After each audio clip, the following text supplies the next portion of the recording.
প্রত্যেকটা গ্রামেই মানুষরূপী কিছু শয়তান থাকে যারা তাদের ক্ষমতা ব্যবহার করে পুরো গ্রাম এবং গ্রামের মানুষদের হাতের মুঠোয় রাখে। এরপর তারা গ্রামে নানান ধরনের অপকর্ম চালায়। কেউ তাদের বিরুদ্ধে কোনো কথাই বলতে পারে না। যদি কেউ তাদের বিরুদ্ধে প্রতিবাদ করে তাহলে তাকে নানান রকম ভাবে নির্যাতন করা হয়। ঠিক এমনই এক প্রভাবশালী মানুষরূপী শয়তান এবং তার বিরুদ্ধে রুখে দাঁড়ানো প্রতিবাদী এক মেয়ের গল্পই তুলে ধরা হয়েছে সম্প্রতি রিলিজ হওয়া ডাইনি সিরিজটাতে, যেখানে একটা গ্রামের সহজ সরল মেয়েকে ডাইনি আখ্যা দিয়ে করা হয় একের পর এক শারীরিক নির্যাতন। তবে মেয়েটিকে বাঁচাতে এগিয়ে আসে তারই বড় বোন, আর এরপর ঘটতে থাকে একের পর এক ধামাকা। ছোট বোনকে মানুষরূপী এই নরপশুদের হাত থেকে বাঁচাতে পারবে কি বড় বোন, সেটি জানতে হলে দেখতে হবে সম্পূর্ণ এক্সপ্লানেশন। তো চলুন আর কথা না বাড়িয়ে সরাসরি চলে যায় মূল কাহিনীতে। গল্পের শুরুতেই আমরা দেখতে পাই গ্রামের লোকজন একটি বাড়ি বিভিন্ন ধারালো দেশীয় অস্ত্র দিয়ে ঘিরে রেখেছে, আর তারা ঘরে থাকা মানুষকে ডাইনি বলে সম্বোধন করছে। সেই ডাইনিকে মারার জন্য পুরো গ্রামবাসী একত্রে সেখানে জড়ো হয়েছে।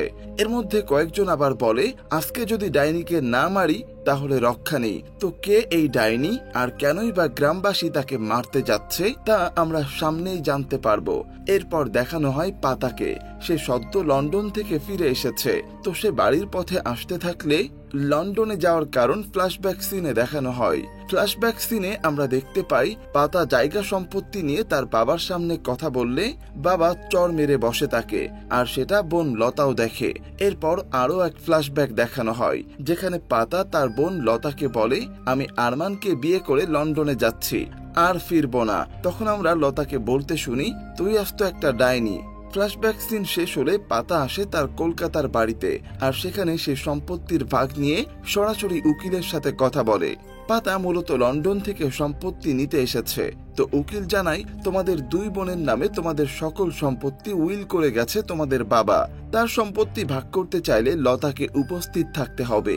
এখানে কোর্টও কিছু করতে পারবে না। কথাগুলো শুনে পাতা জিজ্ঞেস করে, লতা কোথায়? লয়ার জানায়, তোমার বোন, তুমি তো ভালো জানবে। তখন পাতা বলে, কেন তার সাথে যোগাযোগ রাখিনি তা তুমি বেশ ভালোভাবেই জানো। এখন কি জন্য পাতা তার ছোট বোন লতার সাথে যোগাযোগ রাখেনি, একটা গোলকধাঁধা কাজ করছে। যাই হোক, লয়ার এবার জানাই, তুমি খুব সহজেই সম্পত্তি নিয়ে লন্ডনে পালাতে পারছো না। এই বলে লয়ার চলে গেলে পাতা তাদের পুরনো কেয়ারটেকারকে লতাকে কোথায় পাওয়া যাবে জিজ্ঞেস করে। কেয়ারটেকার একটা চিঠি দেয় আর পুরনো এক ছবি দেখিয়ে বলে, কিছুদিন আগে সীমা নামে একজন ফোন করেছিল, হয়তো তার কাছে খোঁজ পাওয়া যাবে। পাতা সীমার নাম্বার কোথায় আছে জিজ্ঞেস করলে কেয়ারটেকার জানায়, তোমার বাবার ডায়েরিতে লিখে রেখেছি, আর ডায়েরিটা তোমার বাবার বইয়ের বান্ডিলেই আছে। তো পাতা ডায়েরি খুঁজতে গিয়ে ছোটবেলার ছবি এবং খেলনাও খুঁজে পায়। এরপর ডায়েরিতে থাকা সীমার নাম্বারে ফোন করলে তা রিসিভ করে না। পরের দিন সকাল সকাল ওই নাম্বার থেকে ফোন আসে পাতার কাছে। পাতা পরিচয় দিলে সীমা চিনতে পারে। এরপর সে সীমাকে বলে, লতাকে কোথায় পাওয়া যাবে। সীমা জানায়, 10-12 বছর আগে নিয়মিত কথা হতো, কিন্তু এখন আর হয় না। কিন্তু বেশ কিছুদিন আগে কুনিয়াবাড়ির একটা টেলিফোন বুথ থেকে লতার সাথে কথা হয়েছিল। কুনিয়াবাড়ি জায়গাটা কোথায় তা জিজ্ঞেস করে পাতা। সীমা জানায়, নর্থ বেঙ্গলের ছোট্ট একটি গ্রাম। এরপর পাতা লয়ারকে জানায় সে নর্থ বেঙ্গলের কুনিয়াবাড়ি যাচ্ছে। লয়ার তার জন্য ফার্স্ট ক্লাস ট্রেনের সিটের ব্যবস্থা করে দেয়। এরপর পাতা নর্থ বেঙ্গলের স্টেশনে নামলে পাতাকে পিক আপ করে লয়ারের বিশ্বস্ত এক ড্রাইভার। তারপর ড্রাইভারটা জঙ্গলের ভেতর দিয়ে কুনিয়াবাড়ির উদ্দেশ্যে পাতাকে নিয়ে যেতে থাকে। যেতে যেতে এলাকার বিভিন্ন গল্প শোনায়। পাতা তখন নেটওয়ার্কের খোঁজ করতে থাকলে ড্রাইভার জানায়, এখানে নেট পাবেন না, আরো একটু সামনে এগিয়ে গেলে পাকা রাস্তাও পাবেন না। তো একটু পর কাঁচা রাস্তা শুরু হয়, আর চারিদিকে তো জঙ্গল আছেই। জঙ্গলের মধ্য দিয়েই যেতে থাকে তারা। কিছু দূর যাওয়ার পর দুই বাচ্চাকে দেখে ড্রাইভার জঙ্গুরুর খোঁজ করতে থাকে। বাচ্চা দুইটা জানায় জঙ্গুরু একটা বিচারে ব্যস্ত।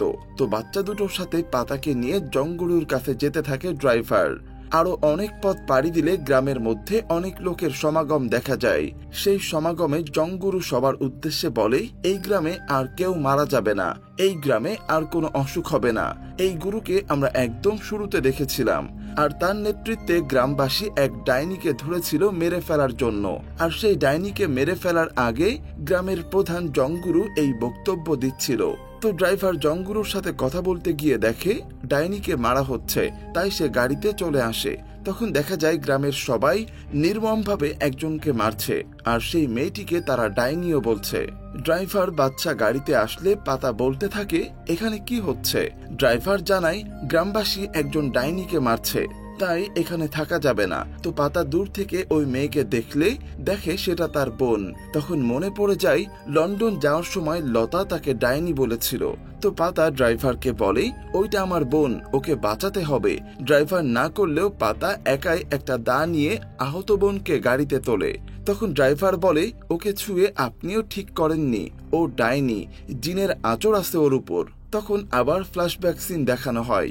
ফ্ল্যাশব্যাক সিনে আমরা দেখতে পাই পাতা অন্যের হাত ধরে বিদেশ চলে যাওয়াতে লতার উপর বাবা অনেক প্রেসার দিতে থাকে, আর জানাই তার বাবার পছন্দের এক ছেলের সাথে তার বিয়ে ঠিক করা হয়েছে, তাই এখন থেকে বাড়ির বাইরে যাওয়া বন্ধ। কিন্তু দেখা যায় লতা প্রেম করছে তাদের চা বাগানের কর্মচারীর সাথে। একসময় বাবা তা দেখে ফেলে, এরপর মারধর করে বাড়ি পাঠায়। তখন লতাও তার সাথে চলে যায়। আবার মূল টাইমলাইনে ফেরা যাক। আহত অবস্থায় লতাকে উদ্ধার করে দ্রুত নিয়ে আসা হয় স্বাস্থ্য কমপ্লেক্সে। স্বাস্থ্য কমপ্লেক্সের সবাই তখন বলে ওইটা ডাইনি। নার্স ডাক্তারকে জানায় ওই ডাইনি, ওর গায়ে হাত দেবেন না, তাহলে ক্ষতি হবে। তখন পাতা দামকি দিয়ে নার্সকে চুপ করায়। ডাক্তার জানায় দ্রুত মেডিকেলে শিফট করতে হবে, অবস্থা খুব বেশি ভালো না, অ্যাম্বুলেন্স লাগবে। ড্রাইভার বাদশাকে ম্যানেজ করতে বলে পাতা। এরপর আরেক নার্স পেশেন্টের নাম জানতে চায় পাতার কাছে। তখন আবার ফ্ল্যাশব্যাক দেখানো হয়, আর তখন জানা যায় লতা তার আসল বোন না, তাদের চা বাগানে কাজ করত তাদের মেয়ে লতা, যার নাম আগে ছিল লালি। তো লালির বাবা মা মারা গেলে লতাকে নিজের সন্তানের মতো পালতে থাকে পাতার মা, তাই নাম চেঞ্জ করে লালিকে দেয় লতা। একসময় পাতার মতো লতাকেও তারা আপন করে নেয়। ওইদিকে পুরো গ্রামবাসী হাসপাতাল ঘিরে ধরে। তখন পাতা ফোনে নেটওয়ার্ক না পেয়ে স্বাস্থ্য কমপ্লেক্সের টেলিফোন থেকে লয়ারকে ফোন করে লতাকে পাওয়ার ব্যাপারে জানায়, কিন্তু ফোনেও ঠিকমতো কথা শোনা যায় না। ওইদিকে জয়গুরু হাসপাতালের বাইরে পাতা এবং বাচ্চাকে থ্রেট দিতে থাকে। ডাক্তার তখন সেখানে প্রাথমিক চিকিৎসা দিতে থাকে লতাকে, আর ডাক্তার ওই সিনিয়র নার্সকে হেল্প করার জন্য কনভিন্স করে। তো পাতা সেখানে কিছুটা অসুস্থতা অনুভব করতে থাকলে এক নার্স বাইরে বের হয়ে আসে। এরপর গ্রামের একজন বলে স্বাস্থ্য কমপ্লেক্সের পেছনের দিক দিয়ে ঢোকা যায়, তাই সে সেদিকে যেতে থাকে। আর জঙ্গুরু জানায় আমি বিড়ি ধরাচ্ছি, এই বিড়ি শেষ হওয়ার আগেই ডাইনি আর দুজনকে বের করে দিতে হবে, তা না হলে ফল ভালো হবে না। ডাক্তার কোনো দিকে কান না দিয়ে লতার সেবা করে। তো পেছন দিক দিয়ে ঢুকে যায় একজন ভেতরে। ওদিকে বাচ্চার গাড়িতে আগুন লাগিয়ে দিলে সে বাইরে বের হয়ে সবাইকে মারতে চায়, কিন্তু একা এতজনের সাথে কেমনে পারবে, তাই ব্যাপারটা বুঝিয়ে দরজা থেকে ফিরিয়ে আনে পাতা।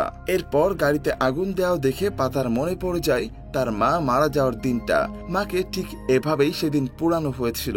তো লতার অবস্থা খারাপ দেখে ডাক্তার সিদ্ধান্ত নেয় অপারেশন করাবে, তাই সবাই মিলে ধরে লতাকে উপরের তলায় নিয়ে যেতে থাকে, যেখানে অপারেশন থিয়েটার আছে। তো লতাকে উপর তলায় উঠানোর সময় স্বাস্থ্য কমপ্লেক্সের ভেতরে ঢোকা লোকটি একটা নার্সের শরীরে ছুরি চালিয়ে দেয়। তখন ওকে ধরে ফেলে বাচ্চা। সিনিয়র নার্স দেখে বলে ওইটা তো জঙ্গুরুর ছেলে মাইটাল। এরপর বাচ্চা মাইটালের গলায় ছুরি ধরে সবার সামনে উপস্থিত করে। তখন পাতা বলে স্বাস্থ্য কমপ্লেক্সে যদি তোমরা আগুন লাগাও জঙ্গুরুর ছেলেও প্রাণে মারা যাবে। এরপর জঙ্গুরুর কাছে থাকা হ্যান্ড মাইক চায় পাতা। নিরুপায় হয়ে হ্যান্ড মাইক দেয় জঙ্গুরু। পাতা তখন মাইকে বলে 30 মিনিটের মধ্যে আমার এখানে অ্যাম্বুলেন্স লাগবে, আর থ্রেট দিয়ে বলে যদি বাইরে গন্ডগোল হয় তাহলে ভেতরেও হবে। মাইটাল ভিতরে থাকায় জঙ্গুরুকে পরিস্থিতি বুঝতে বলে অন্যান্য গ্রামবাসী। ওইদিকে একটা রুমে বেঁধে রাখা হয় মাইটালকে। তখন একটা নার্স এসে পাতাকে লতার কাছে নিয়ে যায়। পাতা আসলে ডাক্তার জানায় লতার অপারেশন করা হয়েছে, তারপরেও অবস্থা অনেক ক্রিটিক্যাল। পাতা দেখা করতে চাইলে অনুমতি দেয় ডাক্তার। এরপর লতার কাছে গিয়ে মাথায় হাত বুলিয়ে দিয়ে পাতা বলে তোর একদম চিন্তা নেই, আমি তোকে ছাড়া কোথাও যাচ্ছি না। ওইদিকে মাইটেলকে যে ভিতরে ঢুকতে সাহায্য করেছিল তাকে ধরে জঙ্গুরুর কাছে নিয়ে আসে কয়েকজন। পাতা তার শরীর দুর্বলতার ট্রিটমেন্ট নিতে থাকলে তার পাশের বেডে থাকা এক বয়োজ্যেষ্ঠ রোগী লতার বিয়ের গল্প শোনায়। লতাকে যখন 15 বছর আগে এই গ্রামে বিয়ে করে আনে তখন গ্রামে লাইট পর্যন্ত ছিল না। অন্য গ্রাম থেকে লাইটের ব্যবস্থা করা হয়েছিল, কারণ আমাদের গ্রামে প্রথমবার বাইরে থেকে বউ নিয়ে আসা হয়েছে, তাও আবার প্রেম করে, তাই পুরো গ্রাম বিয়ে দেখতে এসেছিল। আর তখন এক শয়তানের নজরে পড়ে যায় লতা। সেই শয়তানটা হচ্ছে জংগুরু। বিয়ের পরের দিন জংগুরুর লোকজন লতার সাথে খারাপ ভাষায় কথা বলে। ব্যাপারটা লতা তার শাশুড়িকে জানালে শাশুড়ি উল্টো লতাকেই শাসায়, সাথে বলে দেয় জংগুরু এই গ্রামের ভগবান, তার নামে কিছুই বলবি না। ওই রোগীর কাছে লতার এমন কষ্টের কথা শুনে কাঁদতে থাকে পাতা। এর মধ্যে স্বাস্থ্য কমপ্লেক্সে একজন আসে তার প্রেগনেন্ট বউয়ের ডেলিভারি করাতে। পরিস্থিতি খারাপের জন্য নার্স দরজা খুলতে চায় না। পাতা এসে নার্সকে বোঝায় যে একজনের জন্য কি দুইজন মারা যাবে। কথাটা শুনে নার্স পেছনের দরজা খুলে দেয়। তো শুধু ওই প্রেগনেন্ট মহিলাকে ভেতরে ঢুকানো হয়। আর ওই মহিলা প্রেগনেন্ট হলেও ভেতরে ঢুকেছে মূলত জংগুরুর প্ল্যানে। জংগুরু তার ছেলেকে মুক্ত করার জন্য প্রেগনেন্ট মহিলাকে টোপ দিয়েছে। তাই তো ভেতরে ঢোকা মাত্রই এক নার্সকে সে আক্রমণ করে বসে আর মাইটালকে মুক্ত করে। পাতা এক নার্সকে নিয়ে প্রেগনেন্ট মহিলাকে হেল্প করতে আসলে দেখে তারা রুমে নেই। রুমের ভেতরে প্রবেশ করলে রক্তের দাগ দেখে সে। রক্ত দেখে সামনে এগিয়ে যেতে থাকলে আহত অবস্থায় ওই নার্সকে দেখতে পায়। সে তাই ভয় পেয়ে দ্রুত বাদশার কাছে চলে আসে পাতা। সেই সময় এক নার্স পাতাকে জানায় তারা পেছনের দরজা দিয়ে পালিয়ে গেছে। পালানোর আগে আরো একজনকে মেরে ফেলে ওই প্রেগনেন্ট মহিলা। পেছনের দরজায় পাতা এসে ওই প্রেগনেন্ট মহিলাকে বলে দরজা খোলো, তোমার এখন মেডিকেল অ্যাসিস্ট্যান্ট দরকার। তখন প্রেগনেন্ট মহিলা আরো অসুস্থ হয়ে পড়লে দরজা খুলে তাকে ভেতরে ঢুকায় পাতা। আর তা দূর থেকে ওই মহিলার স্বামী দেখে হাতের কাছে থাকা ছুরি চালিয়ে দেয়, যা গিয়ে লাগে তার বউয়ের পিঠে। এতে ওই মহিলা মারা গেলেও একটা ফুটফুটে বাচ্চা জন্ম দেয়। বাচ্চা হওয়াতে ওই বয়স্ক রোগীটা পাতাকে বলে এই গ্রামে বাচ্চা দেয় না, বাচ্চা হয় যেমনটা হয়ে থাকে কুকুর বিড়ালের। ফ্ল্যাশব্যাকে হিংস্র জংগুরুকে দেখতে পাই আর আমরা দেখতে পাই সেই কিছুর একটা ধ্যান করছে। ওইদিকে লতা তার প্রেগনেন্সির কথা তার হাজবেন্ড সন্তোষকে জানালে সে বলে জংগুরুকে ব্যাপারটা দেখাতে হবে, কারণ তাকে পুরো গ্রাম মানে। তখন লতা জিজ্ঞেস করে তুমি কি মানো? সন্তোষ না মানার কথা বললেও জানায় এই গ্রাম থেকে আর কই যাব, তোমার বাবাও তো আমাদের মেনে নেবে না। নিরুপায় হয়ে জংগুরুর কাছে যেতে রাজি হয় লতা, কিন্তু শর্ত হিসাবে সন্তোষকে সে পাশে চায়। সন্তোষ বলে আমি ঘরের বাইরেই থাকবো। পরের দিন সকালে জংগুরুর কাছে যায় লতা। পুরো গ্রামবাসীও বাইরে থেকে সবকিছু পর্যবেক্ষণ করে। তো জংগুরু কিসের এক পূজা করে লতার পায়ে হাত দেয়। তখন লতা জংগুরুর রুম থেকে বের হয়ে এসে তার হাজবেন্ডকে বলে জংগুরু আমাকে কাপড় খুলতে বলেছে, কিছু একটা বলো। জংগুরু রুমের বাইরে এসে জানায় সন্তোষ তোর বউ বাচ্চা দেবে না, বাচ্চা হলে ওর মাংসই চিবিয়ে খাবে, সে গ্রামের সব মানুষকে মেরে ফেলবে। তো এরপরেই দেখা যায় সন্তোষের বাবা মা ভাই মারা যায়। ভাইয়ের লাশ নিয়ে রিচুয়াল করে জংগুরু, জানায় ওটা ওই ডাইনির কাজ। ওই ডাইনির জন্য এই গ্রামে আরো অনেক মানুষ মরবে, তাই তাকে গ্রাম ছাড়া করতে হবে। সন্তোষ জানায় আমার বউকে আর কোথাও দেখা যাবে না, একটা ঘরে তাকে বন্দি করে রাখবো। সন্তোষের এই কথাটা মেনে নেয় জংগুরু। তো কথা অনুযায়ী জংগুরু লতাকে একটা ঘরে তালাবদ্ধ রাখে। রাতে অসুস্থ অবস্থায় সন্তোষ লতার কাছে এসে বলে আমি বোধহয় আর বেশি দিন বাঁচবো না, তোমাকেও বাঁচাতে পারলাম না, কেন যে আমার সাথে গ্রামে এলে? লতা কোনো জবাব না দিয়ে সন্তোষের ঔষধ নিতে স্বাস্থ্য কমপ্লেক্সে আসে। ডাক্তার সবকিছু শুনে বলে জ্বরটা স্বাভাবিক মনে হচ্ছে না, কোনো পশুর থেকে হয়তো ভাইরাস ছড়াচ্ছে। লতা জানায় ঘরে ভেড়া আছে। ডাক্তার তখন বলে হ্যাঁ, ওই ভেড়ার থেকে ভাইরাস ছড়িয়েছে, তাই ইতিমধ্যে 2 জন মারা গেছে। তো সন্তোষকে বাঁচাতে ডাক্তার তাকে মেডিকেলে নিয়ে আসতে বলে, কারণ এই চিকিৎসা স্বাস্থ্য কমপ্লেক্সে নেই। ফ্ল্যাশব্যাক সিন দেখানো এই পর্যায়ে শেষ হলে পাতাকে আমরা লতার পাশে দেখি। আর পাতা তখন লতাকে একা রেখে চলে যাওয়ার জন্য আফসোস করে। এরপর বাইরে এসে অন্য 2 জনের লাশ দেখতে থাকলে ড্রাইভার বাচ্চা বলে খুব সুন্দরভাবে সকাল সকাল গাড়ি নিয়ে বের হয়েছিলাম, তারপর যখন আপনাকে পেলাম তখন ভেবে নিলাম আজ আয় বেশি হবে, কিন্তু কি থেকে কি হয়ে গেল। তখন পাতা বলে লতা যখন আমাদের বাংলোতে আসে তার কিছুদিন পরে মা মারা যায়। আরো বিভিন্ন খারাপ কিছু ঘটলে বাবা ধরে নেয় সবকিছু লতার জন্যই হয়েছে, এজন্য আমিও তার সাথে ঠিক মতো মিশিনি। এসব শুনে বাদশা জানাই যেভাবেই হোক আপনার বোনকে এখান থেকে উদ্ধার করব। এরপরেই হাসপাতালের লাইট অফ হয়ে যায়। মূলত কারেন্টের তার কেটে দেয় জংগুরু। আর তারপর সে বলে এখনো সময় আছে, ডাইনিকে আমাদের হাতে তুলে দে, তাহলে তোদের ছেড়ে দেব। তখন পাতা ওই প্রেগনেন্ট মহিলার লাশ নিয়ে জংগুরুর মুখোমুখি হয়। প্রেগনেন্ট মহিলার স্বামী তার বউকে এভাবে দেখে কাছে যেতে চায়, কিন্তু আটকিয়ে রাখে জংগুরু আর পেছনের দিকে নিয়ে যাওয়ার আদেশ দেয়। এরপর পাতা বলে এখানে যা কিছু হচ্ছে জংগুরুর জন্য হচ্ছে, আমরা এখানে কাউকে মারতে আসিনি, তাই দয়া করে গ্রামবাসী ভাবুন। কথাটা বলে লাশ নিয়ে আবার ভেতরে চলে যায় পাতা। এরপর পাতার কথাগুলোতে গ্রামবাসীর একজন সায় দিলে তাকে চর মারে জঙ্গুরু। ভয়ে কেউ আর মুখ খোলে না। ওইদিকে জঙ্গুরু আরেকটা খেল খেলে। ডাক্তারের বউকে তুলে নিয়ে এসে সে ডাক্তারের সম্মুখীন করে। তখন পাতা জানায়, বাইরে যদি ওর গলা কাটিস তাহলে ভেতরে তোর ছেলেরও গলা কাটা হবে।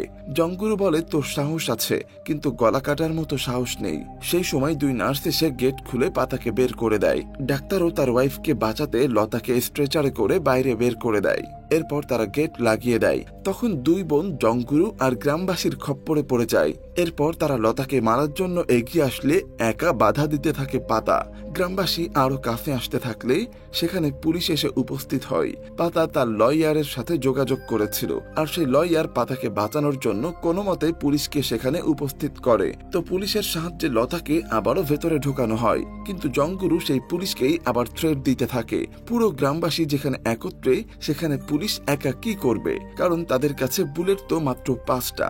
তাই তো ভেতরে বলতে থাকে, পুলিশ থাকে আমার বাবার পকেটে।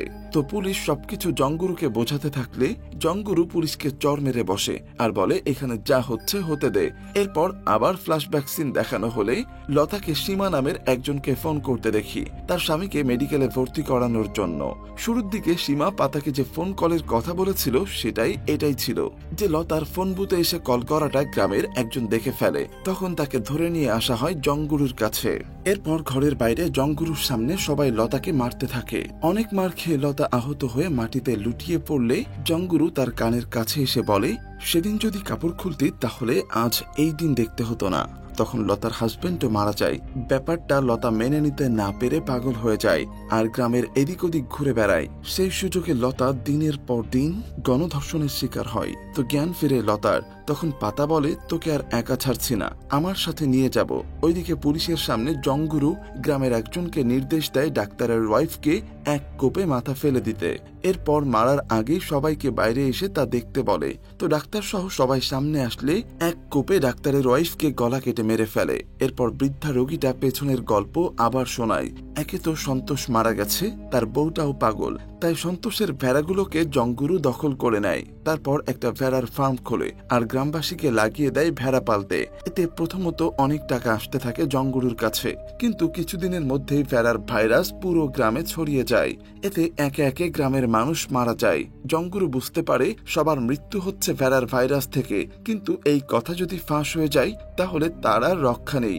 তাই ভাইরাসটাকে আবার সেই ডাইনিতে রূপ দেয়। তার পুরো গ্রামবাসী লতাকে মারতে যায়, যা আমরা একদম শুরুর সিন থেকে এখন পর্যন্ত দেখেছি। তো বউকে হারিয়ে নিঃস্ব হয়ে যায় ডাক্তার। বাচ্চারও রাগ উঠে যায় মাথায়, তাই সে জঙ্গুরুর ছেলে মাইটালকে মারতে থাকে, কিন্তু মাইটাল উল্টো বাচ্চার গলায় ব্লেড চালায় আর বাচ্চাকে মেরে ফেলে। আর মেরে ফেলার পর অট্ট হাসিতে মেতে ওঠে। হাসতে থাকে জঙ্গুরু সহ পুরো গ্রামবাসী। এরপর মাইটাল আক্রমণ করে পাতাকে। তখন আবার ফ্ল্যাশব্যাক সিনে গিয়ে দেখানো হয় পাতার মায়ের মৃত্যুর কারণ। তাদের ঘরে এক ইঁদুর ছিল আর সেই ইঁদুর ধরতে লতাকে নির্দেশ দিয়েছিল মা। তো ওই ইঁদুর থেকে প্লেগ রোগ ছড়ার কারণে মৃত্যু ঘটেছিল লতা পাতার মায়ের। এমনকি এই অন্যান্য সব কর্মকাণ্ড ওই ইঁদুর থেকে ছড়িয়েছে।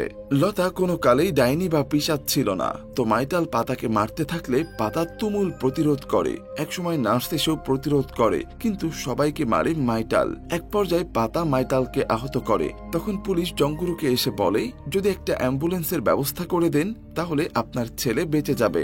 জঙ্গুরু না করে। পুলিশ বোঝায় অ্যাম্বুলেন্স আপনার, ড্রাইভারও আপনার, তাই তারা অ্যাম্বুলেন্সের জন্য বাইরে আসলে ধরে ফেলতে পারবেন। এরপর পাতা হাসপাতালে থাকা অক্সিজেন সিলিন্ডার দিয়ে মাইটালকে মারতে যাবে। তখন জঙ্গুরু বলে, ওকে ছেড়ে দে, আমি অ্যাম্বুলেন্স জোগাড় করে দেব। পাতা জিজ্ঞেস করে, যদি না ছাড়ি তাহলে কি করবি? পুলিশ উত্তর দেয়, আমরা সিকিউরিটি দিয়ে আপনাকে নিয়ে যাব। তখন নার্স বলে, ওকে মেরে কি হবে, আসল শয়তান তো ওর বাপ, তাই ওকে তারা ছেড়ে দেয়। পাতা জানায় ছেড়ে দেব, কিন্তু পুরো গ্রামবাসীর সামনে কান ধরে হাঁটু গেড়ে বসতে হবে জঙ্গুরুকে। পুলিশ ব্যাপারটা মেনে নিতে বলে। তো জঙ্গুরু কান ধরে মাটিতে হাঁটু গেড়ে বসে। আর তখন পাতা বলে, সবগুলোরে মেরে জিন্দা জ্বালিয়ে দেব। এরপর অ্যাম্বুলেন্স আসলে পাতা আগে লতাকে অ্যাম্বুলেন্সে তোলে, মাইটালকে গলায় ছুরি ধরে তাকেও তোলে। তো পাতা ভেতরে বসলে অ্যাম্বুলেন্সের ড্রাইভার তার গলায় দেশীয় অস্ত্র ধরে, যা দেখে হাসতে থাকে জঙ্গুরু। তখন নিরুপায় হয়ে পাতা মাইটালকে ছেড়ে দেয়। মাইটাল অ্যাম্বুলেন্স থেকে বের হলে সবাইকে অ্যাম্বুলেন্সে বসিয়ে জিন্দা আগুন লাগানোর নির্দেশ দেয়। তাই জঙ্গুরুর প্ল্যান সফল হয়, পুলিশকেও ধন্যবাদ দেয়। এরপর যে একজন অ্যাম্বুলেন্সে আগুন লাগাতে যাবে সেই সময় বড় পুলিশ অফিসার এসে আগুন লাগিয়ে দেওয়া লোককে মেরে ফেলে আর জানায় পুলিশ চারিদিকে ঘিরে ফেলেছে। ছোট পুলিশও তখন জঙ্গুরুকে চড় মেরে তার প্রতিশোধ নেয় আর জানায় সেই বড় অফিসারকে এখানে নিয়ে এসেছে। যখন ডাক্তারের ওয়াইফকে সবাই মারছিল সেই সময় বড় পুলিশ অফিসারকে ইনফর্ম করেছে। এরপর পুলিশ জঙ্গুরুকে ধরে নিয়ে যেতে থাকলে জঙ্গুরু বলে, কোর্টে আমার নামে একজনও মুখ খুলবে না। পাতা পুলিশকে গিয়ে বলে, ওকে আমি মারতে চাই। এতে পুলিশও তার পিস্তল বের করে দেয়। এরপর যেই পাতা গুলি চালাতে যাবে তখন ডাক্তার এসে জঙ্গুরুর উপর হামলা করে আর মেরে ফেলে। কুনিয়াবাড়ির শয়তান শেষ হওয়ার পর লতাকে নিয়ে মেডিকেলের দিকে যায় পাতা। তখন লতার হাসির সাথে শেষ হয় ডাইনি সিরিজটি। প্রতিটি গ্রামে জঙ্গুরুর মতো শয়তান আছে যারা পুরো গ্রামকে নিজের হাতের মুঠোয় করে রাখে। এরপর চালায় যত অপকর্ম। কেউ যদি তার বিরুদ্ধে যায় তাহলে প্রভাব খাটিয়ে নামিয়ে ফেলে। এর মাঝে লতার মতো কিছু মানুষকে ডাইনির আখ্যা দিয়ে করা হয় নির্যাতন। তাই প্রতিটি গ্রাম থেকেই এসব শয়তানদের আগে নির্মূল করতে হবে, তাহলেই জনজীবনে সুখ নেমে আসবে। তো সিরিজটি আপনাদের কাছে কেমন লাগলো সেটি অবশ্যই কমেন্টে জানাবেন। আর চ্যানেলে নতুন হয়ে থাকলে সাবস্ক্রাইব করে রাখবেন পরবর্তী মুভির এক্সপ্লানেশন পাওয়ার জন্য। ধন্যবাদ।